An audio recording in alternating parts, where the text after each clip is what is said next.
وسيئات أعمالنا من يهده الله فلا مضل له ومن يضلله فلا هادي له ونشهد أن لا إله إلا الله وحده لا شريك له ونشهد أن سيدنا وحبيبنا وطبيبنا وطبيب أرواحنا محمد الذي أرسله بالحق بشيرا ونذيرا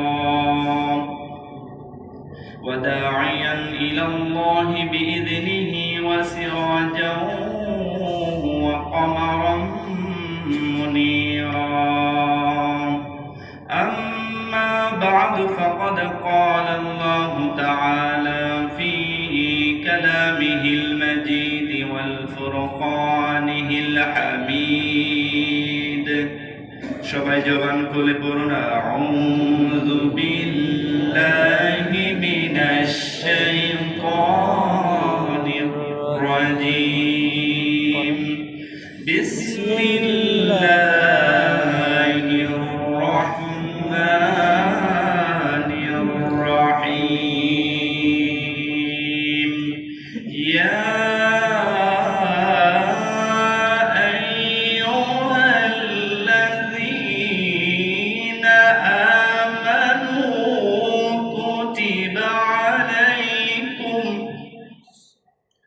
كتب عليكم الصيام كما كتب على الذين من قبلكم كتب عليكم الصيام كما كتب على الذين من قبلكم لعلكم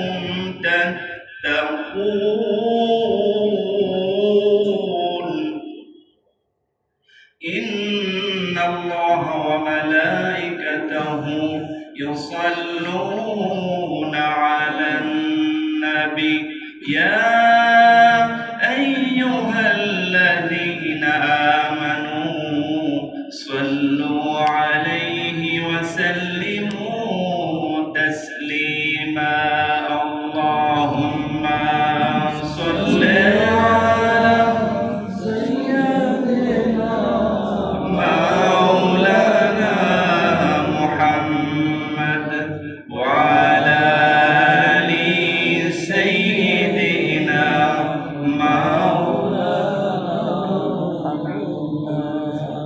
মাহে রমজান এলো বছর গড়ে মুমিন মুসলমানের ধারে ধারে পাপী তাপী আইরে ছোটে পাপী তাপী আইরে ছোটে খোদা রহম তোরা নেবে লুটে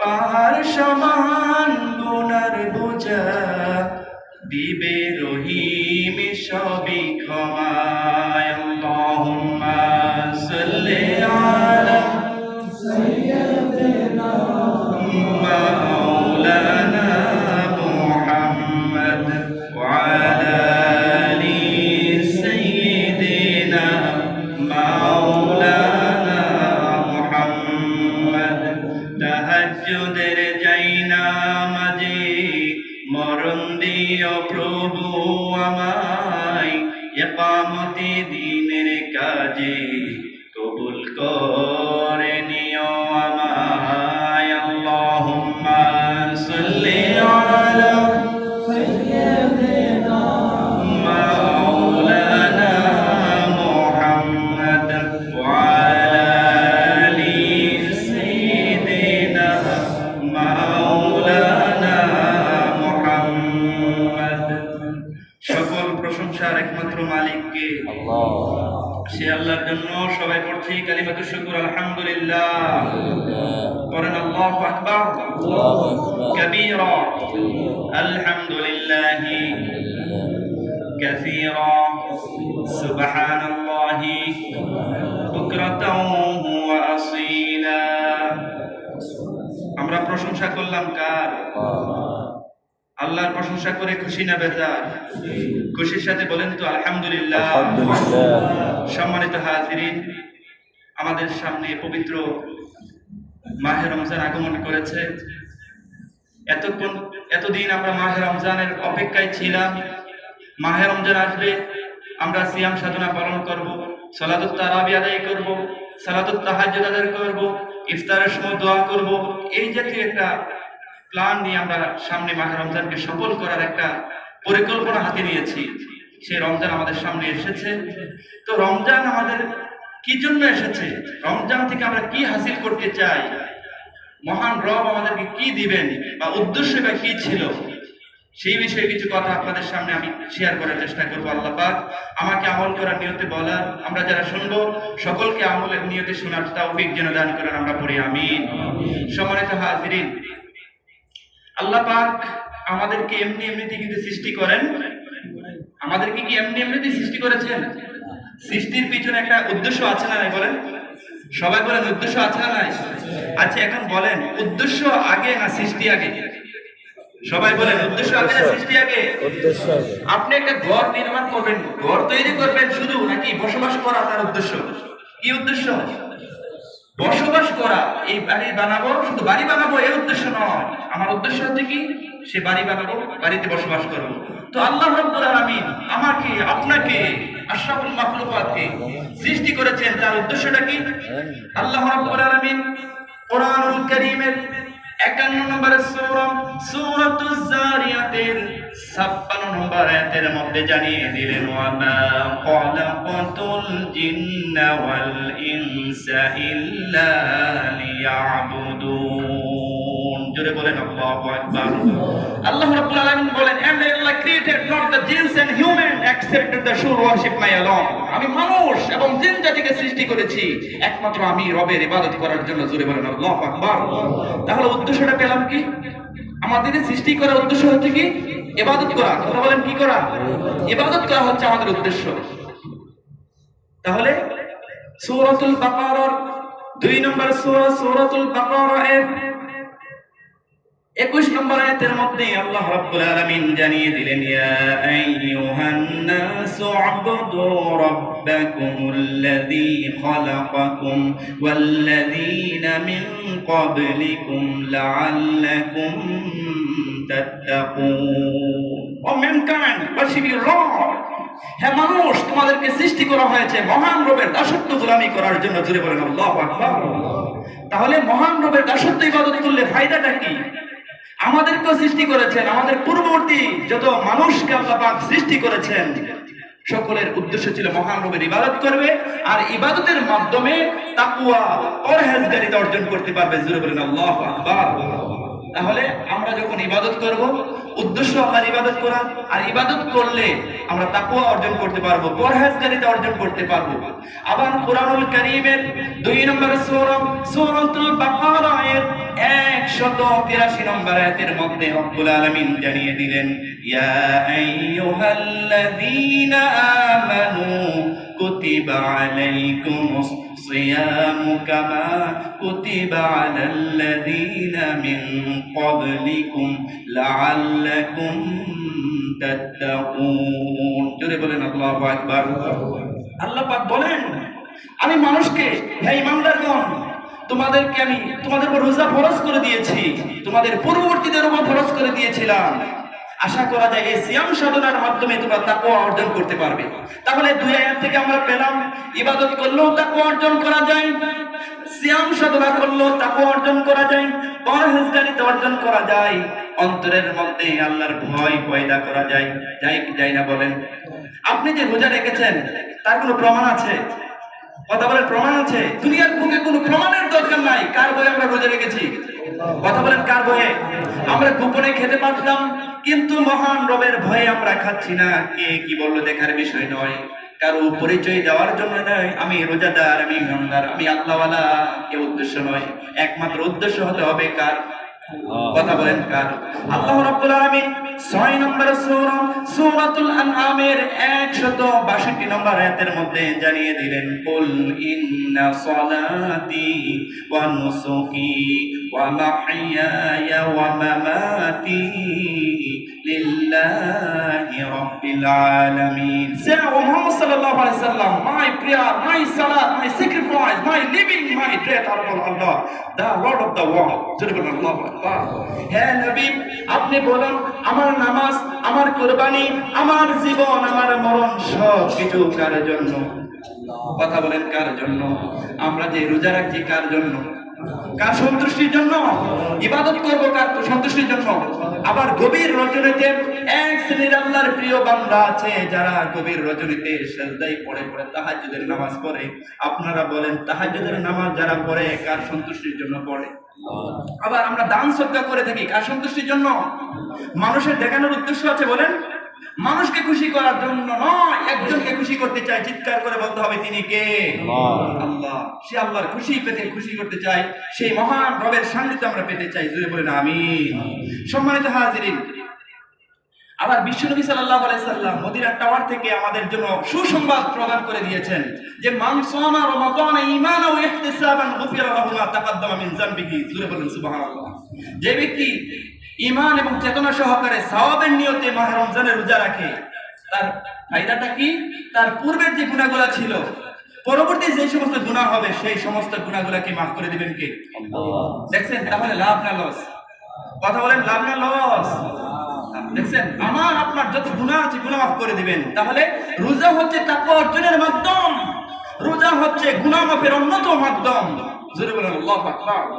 সম্মানিত হাজিরিন, আবার বিশ্বনবী বলেন মান সামা ইয়াওমান ফি সাবিলিল্লাহি বা'দাল্লাহু ওয়াজহাহু আনিন নারি 70 খরিফান। যে ব্যক্তি একদিন আল্লাহর সন্তুষ্টির জন্য রোজা রাখে, জাহান্নাম থেকে এই চেহারাটাকে 70 বছরের রাস্তা দূরে রাখবেন। জোরে বলেন সুবহানাল্লাহ। 70,000 বছরের রাস্তা এত দূরে থাকবেন, অর্থাৎ সে ব্যক্তি জাহান্নামে যাবে না, জান্নাতে চলে যাবে। জোরে বলেন সুবহানাল্লাহ। তাহলে আমরা যা কিছু করব, সবাই বলেন যা কিছু করব কার সন্তুষ্টির জন্য করব? নাকি মানুষকে খুশি করার জন্য? দুনিয়ার বুকে কোনো দিন কোনো মানুষকে খুশি করতে পারবেন? আপনার স্ত্রীকেও পারবেন না, আপনার সন্তানকেও পারবেন না, কাউকেই পারবেন না। পারবেন বলেন? আরো দিলে ভালো হয়, আরো দিলে ভালো হয়, এই অপেক্ষায় থাকবে, কিন্তু কোনোদিন বলবেন আলহামদুলিল্লাহ যেটা দিয়েছেন। অল্প কিছু সংখ্যকই পাবেন, এজন্য মহান রবকে আপনি সহজে খুশি করতে পারবেন। এজন্য আমরা যেন মহান রবের সন্তুষ্টির জন্য সবকিছু করতে পারি, সেই তৌফিক যেন আমরা আল্লাহ পাক আমাদের সকলকে দান করেন, আমরা বলি আমিন। সম্মানিত হাজিরিন, এই যে রোজা রেখেছেন, হাদিসে এসেছে রোজাদারের জন্য 5টা পুরস্কার। জোরে বলেন কয়টা? রোজাদারের জন্য 5টা পুরস্কার। নাম্বার 1, আমরা যখন রোজা রাখি সারাদিন উপবাস, পেটের মধ্যে খাবার নাই, দানা নাই, পানি নাই, বিকাল বেলা মুখ দিয়ে একটা কিরকম একটা তৈরি হয়, মনে হয় দুর্গন্ধ বের হচ্ছে, হয় কি হয় না বলেন? আল্লাহ রাব্বুল আলামিন বিশ্ব নবীর মাধ্যমে জানিয়ে দিয়েছেন রোজাদারের জন্য 1 নম্বর পুরস্কার হলো তার মুখ দিয়ে যে দুর্গন্ধটা বের হয়, এটা আমার আল্লাহর কাছে সুঘ্রাণের চাইতেও বেশি। জোরে বলেন সুবহানাল্লাহ। 2 নম্বর পুরস্কার, আপনি রোজা রেখেছেন মহান রবকে খুশি করার জন্য, আর সমুদ্রের মাছ পর্যন্ত আপনার জন্য ক্ষমা প্রার্থনা করে। জোরে বলেন আল্লাহু আকবার। দেখছেন আপনি আল্লাহ রবের জন্য খুশির জন্য করছেন, রবকে খুশি করার জন্য রোজা রাখছেন, সিয়াম সাধনা পালন করছেন, সমুদ্রের মাছ পর্যন্ত আপনার জন্য আল্লাহ পাকের কাছে ক্ষমা প্রার্থনা করে থাকে। জোরে বলেন সুবহানাল্লাহ। 3 নম্বর পুরস্কার হলো আপনি রোজা রেখেছেন, রোজা রাখার কারণে প্রতিদিন আপনার জন্য জান্নাতকে সুসজ্জিত করা হয়। আল্লাহ পাক ফেরেশতাদেরকে বলেন, ও আমার ফেরেশতারা, আমার এমন একজন প্রিয় বান্দা যে ব্যক্তি রোজা রেখেছে সে অতি বিলম্বে দুনিয়ার মায়া, দুনিয়ার কষ্ট মহব্বত ছেড়ে দিয়ে আমার কাছে চলে আসবে। তুমি জান্নাতকে পরিপাটি করে রেখে সুন্দর করে সাজিয়ে রাখো। জোরে বলেন সুবহানাল্লাহ। 3 নম্বর পুরস্কার। 4 নম্বর পুরস্কার হলো যে উশৃঙ্খল শয়তানগুলো আছে, শয়তানগুলোকে শৃঙ্খলবদ্ধ করা হয়, যাতে করে অন্য 11 মাস যেভাবে আমাদেরকে ধোঁকা দিয়ে অন্যায় কাজের মধ্যে লিপ্ত করতে পেরেছে, কিন্তু রমজান মাসে এটা তার পক্ষে সম্ভব নয়। এই জন্য দুষ্ট শয়তানগুলোকে শৃঙ্খলবদ্ধ করে রাখা হয়, যাতে করে আমার বান্দার ইবাদত করতে কোনো সমস্যা না হয়। এভাবে আল্লাহ পাক আমাদের জন্য উত্তম পরিবেশ করে দিয়েছেন। 5 নম্বর পুরস্কার হলো রমজানের শেষ রাতে বান্দার গুনাহগুলোকে ক্ষমা করা হয়। সাহাবায়ে কেরাম প্রশ্ন করলেন, ইয়া রাসূলুল্লাহ, ইয়া হাবিবাল্লাহ, এই ক্ষমাটা কি শুধু লাইলাতুল কদরের রজনীতে ক্ষমা করা হয়? বিশ্বনবী বললেন, ও আমার সাহাবীরা, না না না, এটা মজদুর যখন কাজ করে মালিকের কাছ থেকে পরিশ্রমের সাথে সাথে পেয়ে যায়, মহান রব বান্দা যখন সিয়াম সাধনা পালন করে করার কারণে সঙ্গে সঙ্গে তার প্রতিদান দিয়ে দিবেন। জোরে বলেন সুবহানাল্লাহ। এই 5টা পুরস্কার আমাদের জন্য আল্লাহ পাক রেখে দিয়েছেন। সম্মানিত হাজিরিন, আপনি সিয়াম সাধনা করছেন, কিয়াম করছেন, রুকু করছেন, সিজদা করছেন, সমস্ত ইবাদতগুলো আল্লাহ পাকের কাছে কবুল হয়ে যাবে, কারণ আপনার উদ্দেশ্য হচ্ছে একটা, মহান রবের সন্তুষ্টি হাসিল করা। সম্মানিত হাজিরিন, আপনি যে গভীর রাতে উঠে সিহরি খাচ্ছেন, আল্লাহ রাসূল সাল্লাল্লাহু আলাইহি সাল্লাম বলেন, তাসাহু ফাইন্না সুহুরিল বারাকা, তোমরা সিহরি খাও, এই সিহরির মধ্যে বারাকা রয়েছে। অনেকের প্রশ্ন থাকে, হুজুর ঘুমের মধ্যে ছিলাম, উঠতে পারি নাই, এখন কি করব? সিহরি না খেলে কি রোজা হবে? কথা বলেন, সবাই বলেন, সিহরি খাওয়াটা ফরজ, ওয়াজিব না সুন্নাত? কথা বলেন কি? সুন্নাত। কথা বলেন কি? তাহলে আর প্রশ্ন করেন, যদি কোনো কারণবশত আপনি সিহরি না খেতে পারেন, রোজা হবে কি হবে না?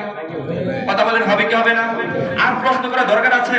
দরকার নাই। তাহলে সিহরি খাওয়া সুন্নাত, আপনি সুন্নাত পালন করতে পারেন না, কিন্তু সময় হয়ে গিয়ে তারপর আর খেতে পারবে না, স্টপ, আর খেতে পারবে না, নিয়ত করে ফেলবে, কবুল করে নেবেন কে?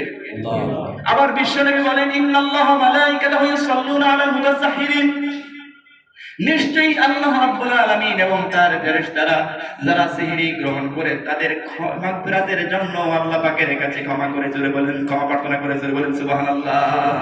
আপনি গভীর রজনীতে উঠে সিহরি খাচ্ছেন, আল্লাহ পাক আপনার জন্য ক্ষমা প্রার্থনা করছেন, ফেরেশতারা আপনার জন্য ক্ষমা প্রার্থনা করছেন, জোরে বলেন সুবহানাল্লাহ। দেখছেন কত বড় নিয়ামত।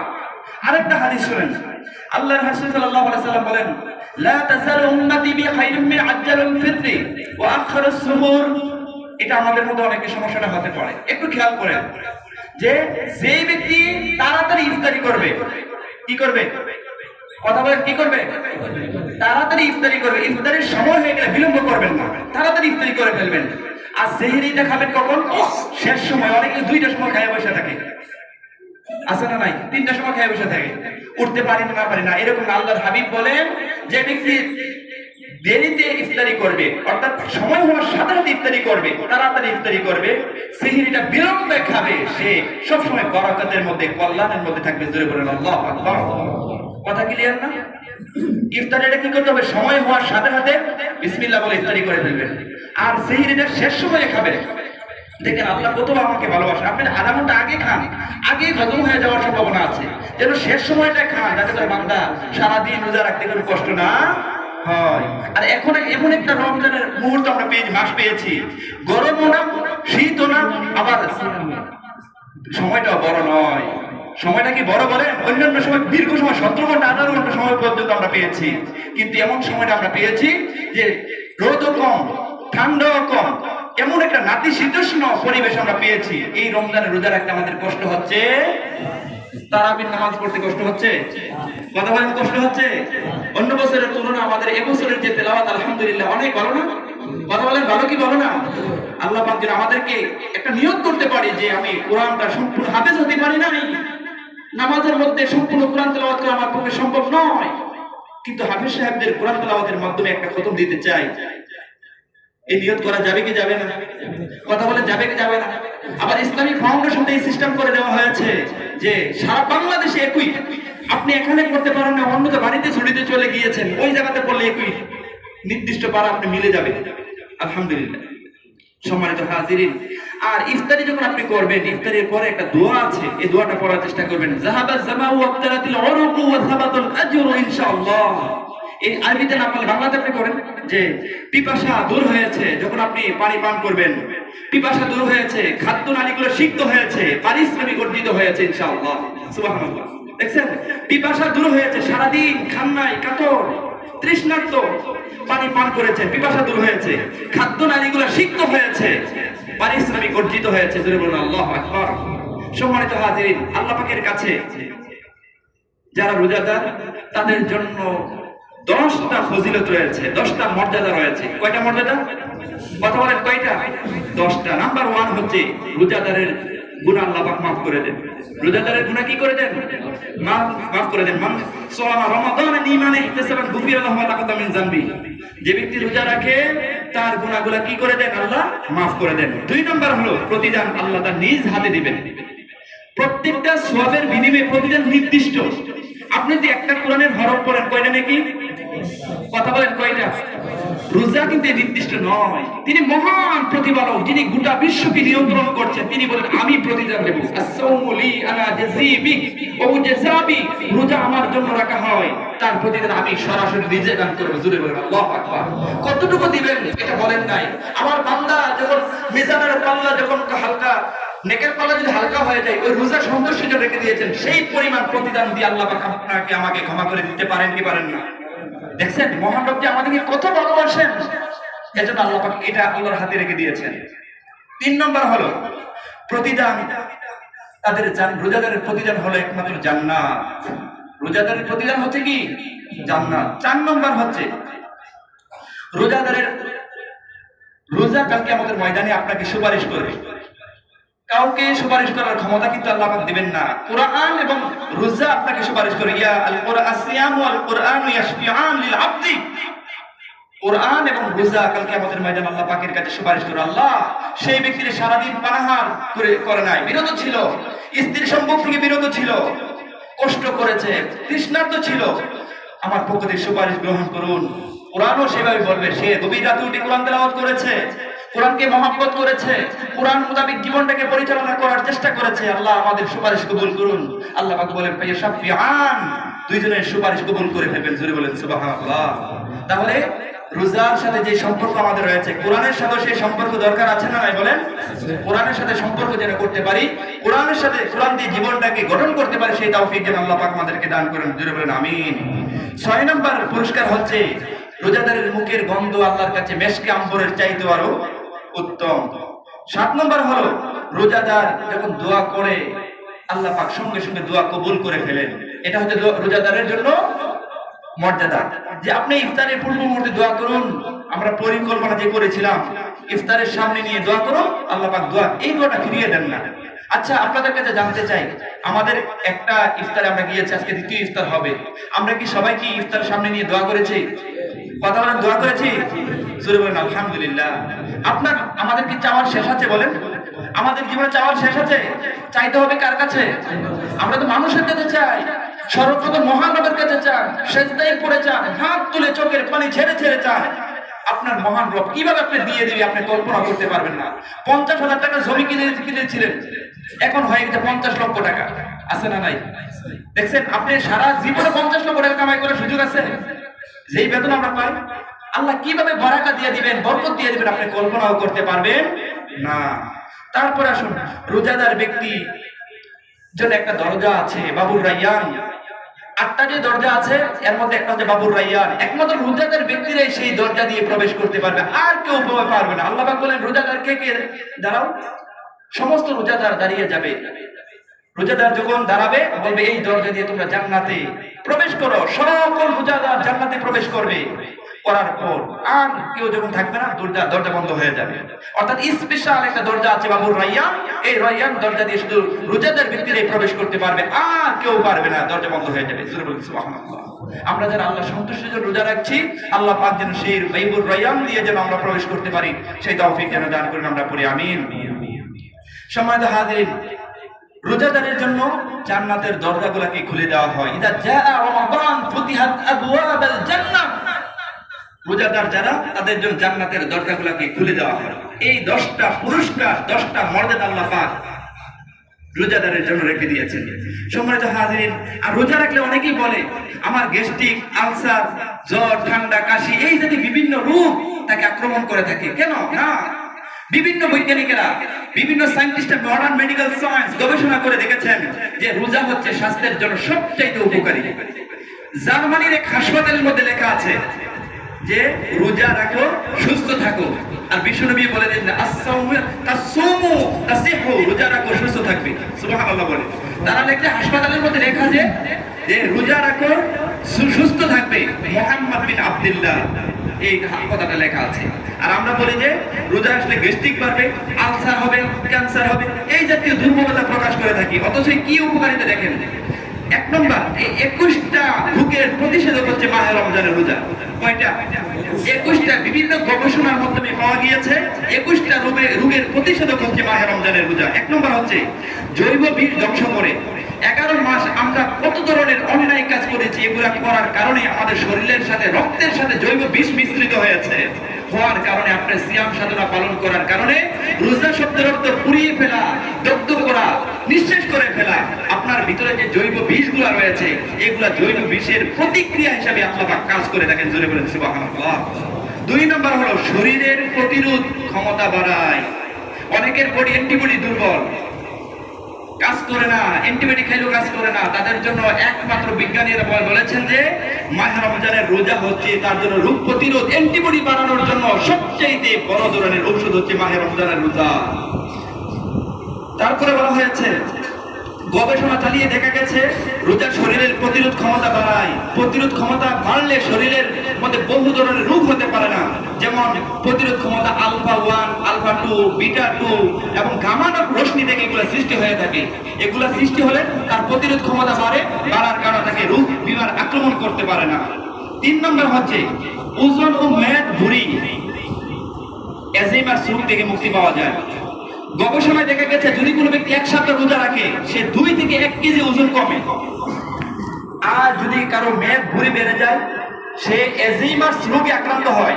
অ্যালঝাইমার রোগ সম্পর্কে আল্লাহ পাক বলে দিয়েছেন যে তাদের কি হয়, তার অকর্মণ্য হয়ে যায়, তাদের শরীর গাঢ় হয়ে যায়, যেখানে বসে সেখানে তন্দ্রা চলে আসে, খাইয়া শান্তি নাই, ঘুমাইয়া শান্তি নাই। অ্যালঝাইমার রোগ, মেদ ভুঁড়ি কমানোর জন্য একমাত্র মহা ঔষধ হচ্ছে মাহে রমজানের রোজা। জুড়ে বলেন আল্লাহু আকবার। যদি কেউ ভুঁড়ি কমাতে চান, তাহলে রোজার কোনো বিকল্প না। তারপরে আসুন, আবার বলা হয়েছে বিজ্ঞানীরা, বড় বড় ইউরোপের কান্ট্রির ডাক্তাররা পরামর্শ দেয় যারা মেদ ভুঁড়ি কমানোর জন্য তারা হাঁটার জন্য 1 ঘন্টা সাজেস্ট করে থাকে। কিন্তু কোরআনুল কারীমের 66 নম্বর সূরা সূরাতুল মুলকের 15 নম্বর আয়াতের মধ্যে আল্লাহ পাক জানিয়ে দিয়েছেন, ওয়াল্লাযী জাআলা লাকুমুল আরদা ফিরাশান ওয়াস সামাআ বিনাআ। এই আয়াতে কারিমার মধ্যে আল্লাহ পাক বলে দিয়েছেন, আমি এই জমিনটাকে তোমাদের জন্য প্রশস্ত করে দিয়েছি, তোমরা জমিনের মধ্যে হাঁটো, স্বাস্থ্যের পরিচর্যা করো, আমি যে রিজিক দিয়েছি সেই রিজিক ভক্ষণ করো, তাহলে তুমি সুস্থ থাকতে পারবে। জোরে বলেন সুবহানাল্লাহ। তাহলে হাঁটার কথা আজ থেকে 1400 বছর আমাদেরকে আল্লাহ পাক জানিয়ে দিয়েছেন, কিন্তু আমরা এগুলো কন্টিনিউ করতে পারি না। পারি বলেন? না করার কারণে আমাদের বিভিন্ন রোগে আক্রান্ত করে আমাদেরকে জর্জরিত করে ফেলেছে।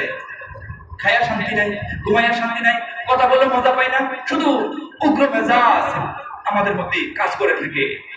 তারপরে আসুন, রোজার ফলে হজম পরিপাক যন্ত্রগুলা বিশ্রাম লাভ করতে পারে। আপনি আজকে রোজা রেখেছেন, হজমের যে কাজগুলো যন্ত্র করে থাকে এগুলো আজকে বিশ্রাম নিয়েছে, আবার যখন রাত্রে খাবার খাবেন নতুন উদ্যমে কাজ করতে পারে।